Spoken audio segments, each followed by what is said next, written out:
Is being followed. Dave Birch from Consult Hyperion. I understand you're involved in technology and security. Do you have these worries, or do you think that judicious use of these cameras actually aids democracy?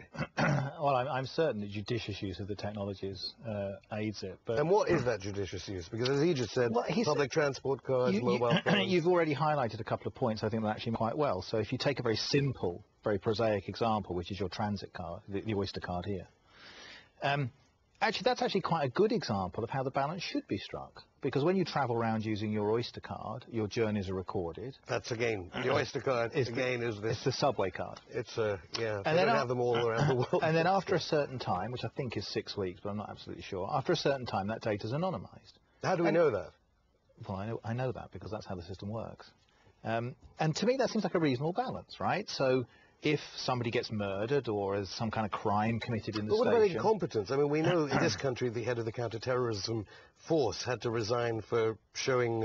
you probably can't read it from here, but had to do that, had to resign over a leakage of data by just high-definition cameras. Why do you trust that the data will be erased for 6 weeks and not, say, sold on to a supermarket chain? Oh, you mean do we trust, like, Transport for London or something? I mean, that's not a technological or any authority structure.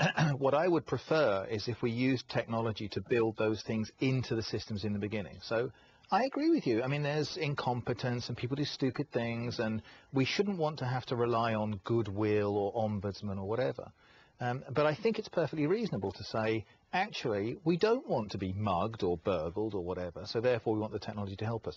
But as Stuart said, actually, we need a more informed debate about how to use that. So if you say to me, OK, you can use your subway card and we'll track it, and then after 1 month that data will be anonymised. And to me, that seems like a reasonable bargain, right? And what you want is that kind of bargain, that kind of informed decision. This government wants every person in this country to have on them a card. You, I understand, are in favour of that? I'm in favour of a much better identity management infrastructure. It's absurd to have a kind of modern 21st century society where you go down to open a bank account with your gas bill and ridiculous things like that. I mean, clearly we need some kind of better identity management infrastructure. I'm slightly nervous about saying yes or no to any of these things in those simple terms. But it is a yes or no. It is not.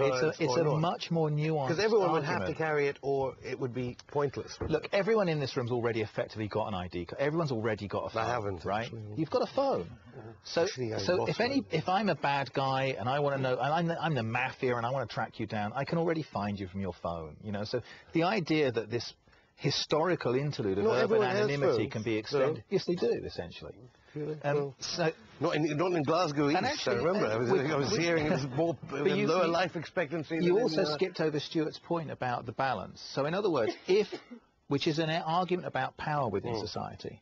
So if one group has cameras and the other group does not, then you can see how that can be used to support structures that perhaps are inappropriate in a modern society. Well, who else? Everyone in this room's got a CCTV camera in their pocket. Who thinks we should trust authorities for 6 weeks to destroy our data? Well, I don't think there's a problem with the Oyster card because they don't check your address or something. You can put a name, or you can get an Oyster card and give it to your friend. They're not really tracking you as such. So I don't really have a problem with that. I don't know if anyone else. I don't. Sure. And ID cards? ID cards, but like what the guest said, I think there should be certain controls, like not everything, right? Not if you book a flight to somewhere. Like if I go to Pakistan 5 times a year, I don't, want that. So you don't think that once it was instituted and everyone had to carry one, you wouldn't be asked for it at every stage in your life, which some people against ID cards are saying? Yeah, I think they will be asking for it. But who's for ID cards in this room? Yeah. Put their hands up. Who's in favour of ID cards? I'll be in favour. Very lukewarm, isn't it? Okay, someone against it. Don't we? Okay, well, that side's better, isn't it? Why are you against it? Well, I think just the whole idea of ID cards just scares people off, doesn't it? It sounds kind of like totalitarian.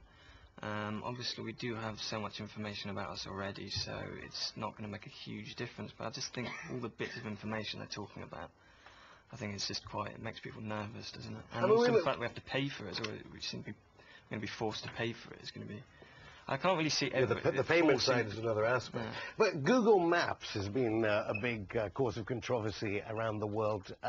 Anyone worried about Google Maps? Cameras going up and down all the streets, photographing people's houses and being able to search by postcode. A lot of people have been saying that this is an invitation to burglars.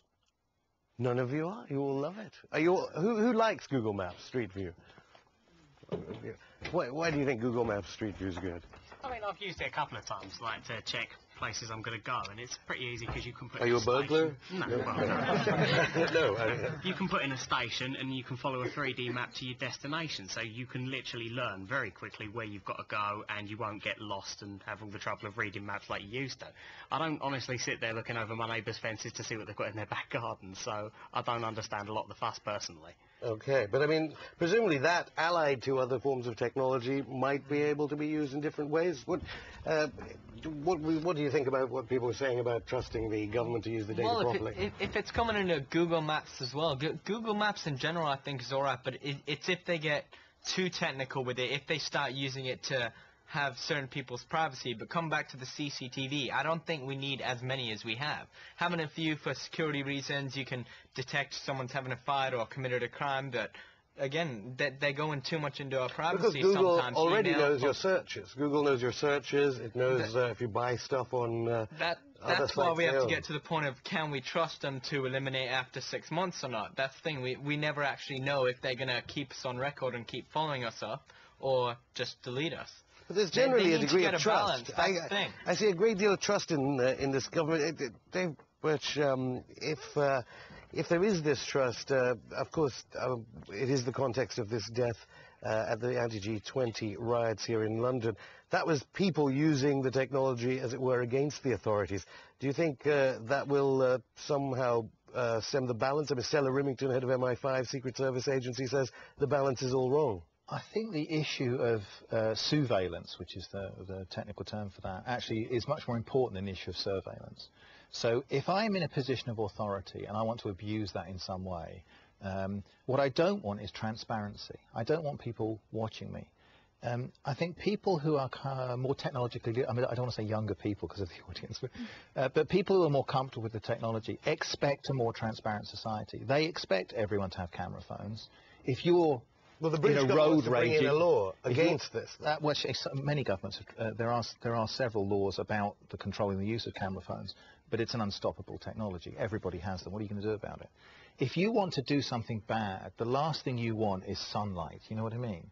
So so personally, I think the more we use those technologies, whether it's Facebook, Twitter, camera phones, or anything, in order to open up society, to me that's a good thing. Now, within that, clearly you want certain controls. No one's arguing that people should have no privacy at all, but you have to have some kind of right balance, and that balance might well be the distribution of the technology to everybody. So in other words, it becomes, someone was saying just now about Google having all of this information. Well, if Google Maps was something that only they had and could, but because Google Maps allows other people to bring in other data and mash it up and bring new information and that kind of stuff is good. I mean, I don't argue against that. But I mean, on the case of us, the people trying to use technology against this government in Britain wants to ban the use of that, and it wouldn't even be admissible in court. The only reason, of course, we know about the death of 47-year-old Ian Tomlinson is because newspapers got that footage from camera phones. But you're jumbling up two different issues there. I mean, whether the camera phone footage is admissible in court